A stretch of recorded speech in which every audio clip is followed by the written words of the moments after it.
The Trump cabinet, though, not a failure, very well received so far.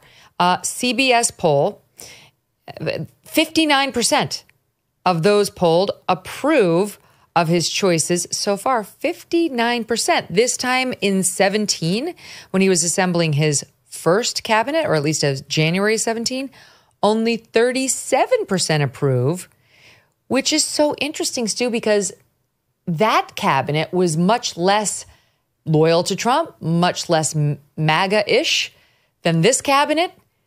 So what do you make of the way Trump has approached this and how well it's being received, especially, by the way, if you look inside the numbers, by young people? Yeah, it's really fascinating. I wouldn't have predicted that big of a split between the two. I mean, I guess Trump coming in the first time was seen, it was a real shock, I think, to the nation that he won.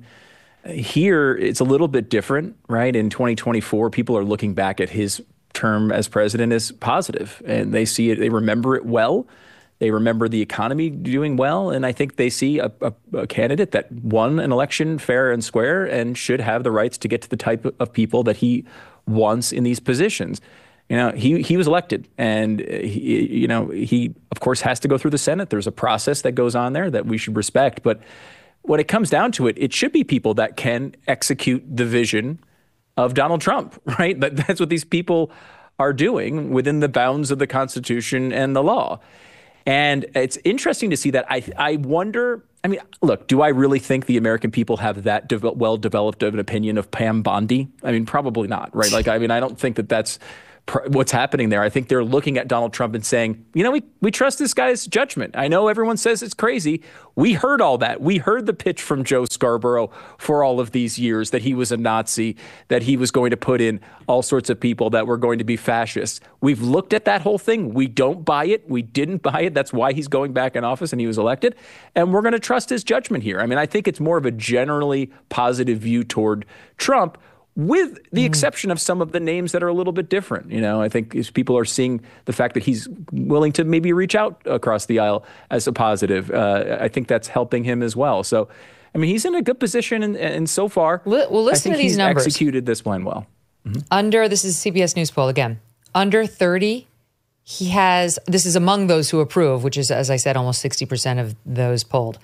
Among those, under 30-year-olds have a 65 percentage point approval rating of the choices Trump has made so far. 30 to 44-year-olds, 62%. Goes down a little with 45 to 64-year-olds, but not much. It's down to 57, still very high. 65 and up, 52%. So the greatest support is with the under 30 crowd, Steve. And I think in part, this is just my guess, but my guess in part is I think they like the RFKJ, Marty, McCary, Maha strain of this. I think they like Elon and Vivek. I think they like people who are going to go in there and bust it up. And I actually think they probably like Tulsi and JD and people who are pushing back on some of the forever wars, which are not popular with the young people. Yeah, that's sort of how I view this, kind of in that generation as well. Not under 30, obviously, but in the Gen X generation, as I sit here and I kind of see how Trump has kind of been mainstreamed now. I mean, you have athletes doing his goofy dance on pitches and on fields. And so there's part of that they don't feel like they're in the minority anymore. It's kind of like they can exhale and just, say and believe what they want. And I'm kind of in this reserving judgment for Trump's cabinet because I think what Trump's election was this time around was just stopping the insanity of Joe Biden's administration in the last 4 years. I don't think a lot of it is 100% we're voting for Trump because we like Trump. Biden came in right after kind of COVID had kind of passed. He was brought in to be the kind old man who isn't going to yell on social media at 3 a.m. He was going to calm the waters and he was just going to steer the ship and get everything back to normal. And there was nothing about the Biden administration that was normal, whether it's gender ideology infecting the Department of Defense or the State Department or Iranian spy rings in the State Department, the race equity platform, the DEI platform that they pushed. And I really think everyone just said, we're through with this. Much like journalism, expertise was a suicide. And so I think Trump's just bringing in these people, and I think let's just see. It may work. It may not. I have reservations about several of the cabinet officials, but Trump's election this time around is what happens when everything breaks. And I mean, every institution is captured by progressive media, academia, Hollywood. It's all one-sided view, and people are tired of it. And they're not only just tired of that, they're tired of every time they speak out in objection to it, they might lose their job. They might lose friends. Right now, they're telling people to ignore your family if they voted a certain way. And so that's how I kind of view the cabinet. Again, some of it may work, some of it may not. But I'm sitting here going, like, I don't really care if Pete Hegseth doesn't have any administrative experience at Raytheon. I don't care. No, nobody does. I like that Tulsi Gabbard was targeted by the national intelligence, and she's now in charge of it. Jay Bhattacharya, who was targeted by Francis Collins and Anthony Fauci to be kicked off social media, is now going to be leading the NIH. That's what this election was about. It's you guys have gotten this right.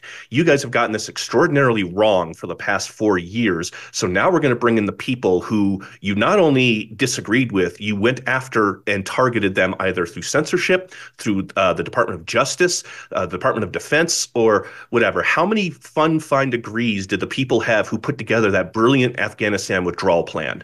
That's really what this is about. So I don't really have strong opinions on Trump's cabinet picks. Let's see how they do.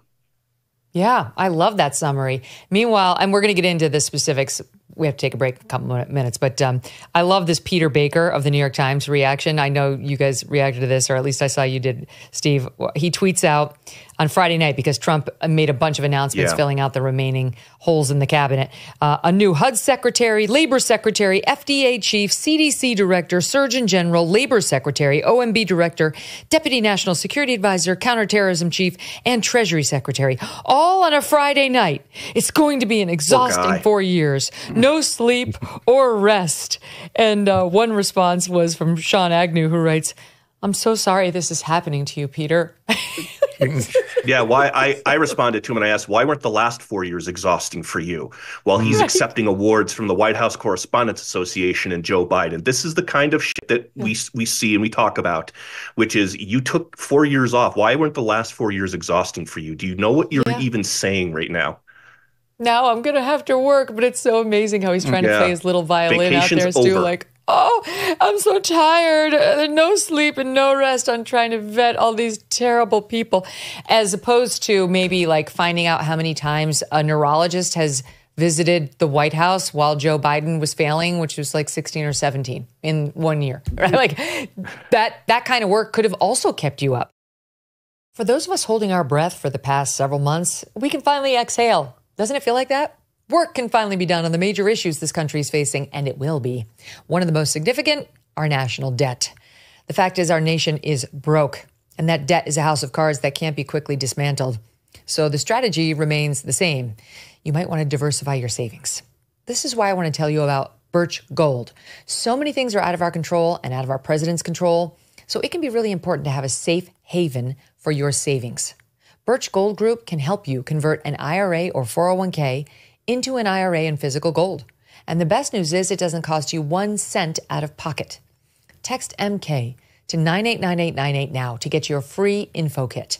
Plus, right now through Black Friday, you're going to receive a free 1-ounce silver eagle for every $5,000 purchased. Protect your savings with Birch Gold. Text MK to 989898 and claim your eligibility for free silver today. Thanks so much for watching. If you like what you just saw, hit the subscribe button for more clips and full episodes.